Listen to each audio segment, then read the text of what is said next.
buenas. Hoy día voy a dictar una charla absolutamente diferente a las que ya hayan podido apreciar y probablemente a las que aparezcan en el futuro, porque voy a leer.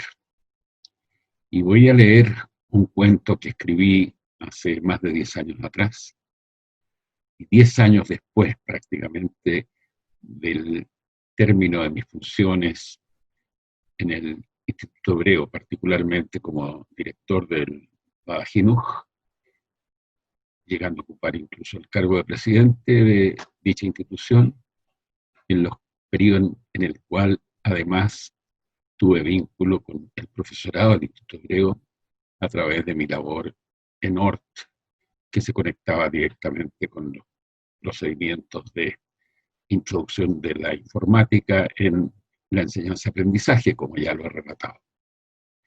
Durante esos casi 18 años que estuve en dichas funciones, me mostró una cosa completamente diferente a la que yo conocía. Yo fui 47 años profesor en la Universidad de Chile, en la Escuela de Ingeniería, hasta que jubilé. Y paralelamente, o no tan paralelamente, pero en un lapso de esos 47 años, fui invitado a participar en este proyecto educativo, que me pareció extraordinariamente importante e interesante. Como subproducto de esto, porque ya el producto mismo es el efecto que pudo producir en el proceso de enseñanza-aprendizaje, el subproducto, como digo, fue haber conocido a un gremio con el cual no tenía mayor contacto, salvo el hecho de haber sido estudiante secundario en algunos años de mi vida. Y en ellos pude comprobar algo que todos conocemos, todos sabemos, pero pocas veces interpretamos en su debida dimensión. El profesor, sea este primario, secundario o incluso parvulario, es un profesional universitario. Es decir, su formación es larga, 4 o más años, requiere requisitos, valga la redundancia, que son exigibles prácticamente en cualquier otra carrera profesional que uno siga. Sin embargo, debe sumar una tremenda humildad y una extraordinaria vocación para dedicarse a este giro de la actividad por largos años. Todo ello me permitió tener una cercanía enorme con el profesorado. Incluso en muchas ocasiones, en mis funciones en ORT, que generalmente las hacía desde las 8 de la mañana y terminaba a la hora de almuerzo, muchas veces almorcé solo porque tenía cosas que hacer y no podía interrumpir, pero muchas otras compartí con los profesores. Incluso, aunque todo esto es estrictamente anecdótico, cuando se me ofreció la posibilidad de ser presidente del Badajinuj, yo dije que esto significaba una posición diferente con respecto al profesorado de la que siempre había tenido, y que para aceptar dicha postulación tenía que tener la venia del profesorado. Convoqué a los profesores, indiqué exactamente lo que acabo de decir, que las relaciones van a ser distintas, pero no menos cordiales, pero que tenemos que actuar de otra forma, y que yo no estoy dispuesto a aceptar ese cargo si esto me trae como consecuencia una pérdida del afecto y de la relación que hemos tenido durante todos esos años. Conté con el apoyo de ellos y acepté el cargo. Pasaron los años. Dejé, como digo, de participar ya después de muchos años, como también señalé, en las actividades del Instituto Hebreo, salvo la presencia de mis hijos en ese colegio y ahora de mis nietos. Sin embargo, me fue quedando una huella de todo ese proceso. Y es así como escribí un cuento. Inventé un personaje que llamé Don José, que es una mezcla, por así llamarlo, de distintas características admirables que pude apreciar de los profesores. Y escribí un cuento en relación a un día cualquiera de este profesor ficticio, pero que puede ser encontrado fácilmente en la realidad a través de muchos profesores no necesariamente de uno en particular. Y este profesor ficticio me dio origen a este cuento que escribí y publiqué en la revista del Colegio de Ingenieros, e incluso está en el libro Columnas sin Barreras, al que he hecho mención también en diversas ocasiones, cuento que llamé El Profesor. Como digo, el procedimiento que voy a emplear ahora es distinto a los anteriores, en que simplemente hablaba mirándoles en lo posible la cara a través de esta pantalla extraña en que uno le habla a un ente inmaterial, a un ente inhumano, por así llamarlo, virtual, pero que sabe que al otro lado lo están viendo personas que se sienten presencialmente vinculadas con quien les habla. Es por ello que probablemente los mire menos a la cara, porque me voy a concentrar en la lectura del documento, que no es muy largo, es relativamente breve, debe ser unos 10 minutos aproximadamente, pero creo que es interesante que lo cuente porque yo creo que van a encontrar muchos de los observadores de este video algunas semejanzas y parecidos con sus propias experiencias o con las experiencias que están teniendo ahora con sus hijos y nietos.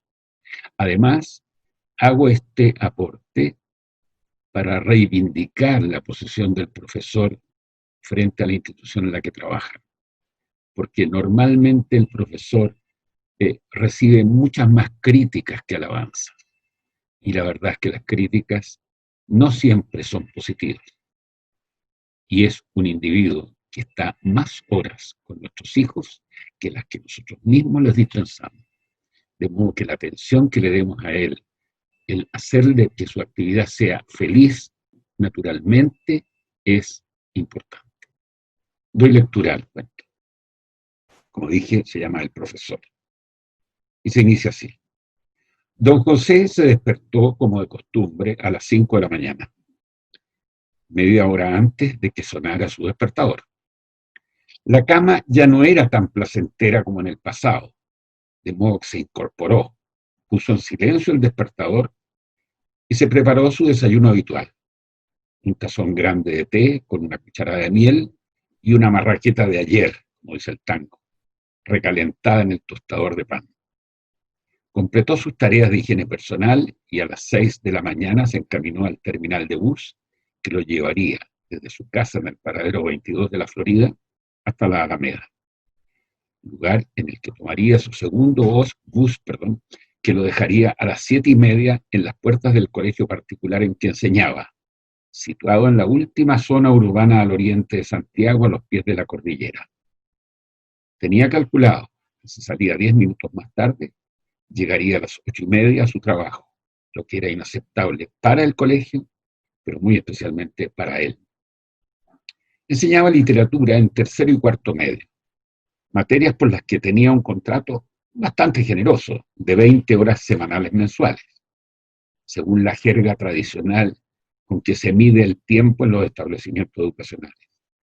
Digo generoso, pues su labor frente a los alumnos era de tan solo 12 horas, recibiendo 8 horas de bonificación para tareas no frontales y compensaciones por traslados, más una suma modesta pero digna para colación. El contrato se establecía en una forma tal que no había horas extraordinarias por la revisión de los trabajos de los alumnos, lo que hacía en forma regular todos los fines de semana. Él no se quejaba, pues comprendía que no existía más carga horaria disponible en el colegio, pero no cabía duda que el ingreso mensual que este contrato le reportaba era insuficiente para sus más mínimas necesidades. Por otra parte, las 8 horas compensatorias se podrían ubicar en horarios discrecionales, pero las 12 horas frontales estaban reguladas por un horario fijo y distribuido en la semana, con prolongadas lagunas en algunos días, pues a un curso le dictaba clases de 8 a 9:30 de la mañana y a otro el mismo día de 3 a 4:30 de la tarde. ¿Qué hacía con ese hueco? Había logrado paliar un poco esta difícil situación laboral con un contrato complementario por 4 horas semanales mensuales en un liceo particular subvencionado, ubicado en Avenida España, cerca de Blanco Encalada, las que cumplía en 2 días de la semana, utilizando para ello las lagunas que le dejaba el colegio particular del sector oriente. El ingreso total no crecía mucho, y menos aún si se agregaba el costo adicional por transporte de ida y regreso a lo largo de Las Condes, Apoquindo, Providencia y Alameda. El trayecto por Avenida España lo hacía caminando y por lo general ese día no almorzaba, con lo que se ahorraba el gasto en colación, pero no lo atribuía a razones económicas sino espirituales, confiando en la sabiduría de Siddhartha de incorporar el ayuno en su rutina habitual. Faltaba dinero y había que conseguirlo. Además, era un profesor por vocación, con cerca de 30 años de ejercicio profesional, y no obstante todo el ajetreo que le significaba desempeñar su función, renacía y recuperaba sus energías al pararse frente a 30 muchachos, a los que se esforzaba por hacerles sentir el amor por las letras y la historia de los grandes escritores de todos los tiempos, con vidas generalmente muy miserables que escondían tras la belleza de sus escritos.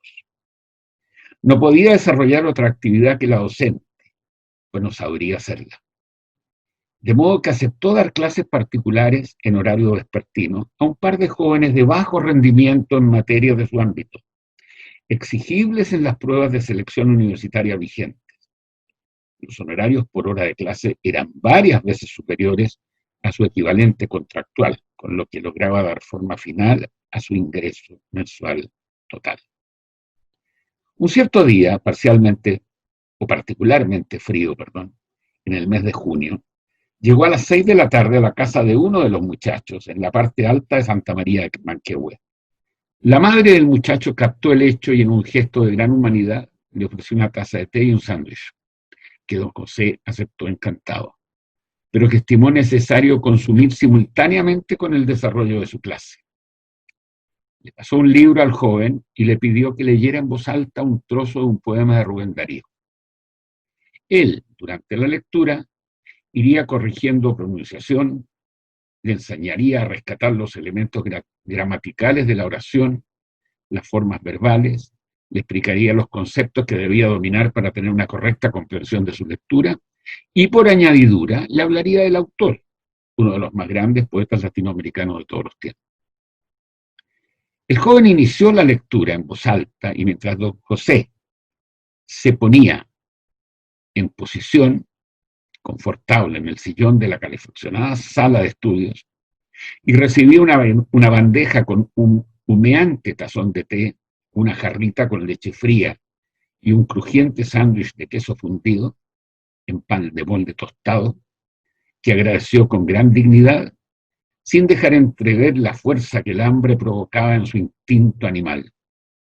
Sin embargo, al hambre se sumaba el cansancio y el frío que sentía antes de llegar a casa de su alumno, por lo que se inclinó frente al hirviente tazón, le agregó un chorrito de leche, dio una generosa mascada al sándwich y con sus mejores modales esperó a que los alimentos desocuparan su cavidad bucal para en forma educada detener la lectura del joven y darle las diversas explicaciones y correcciones que el texto leído le había sugerido.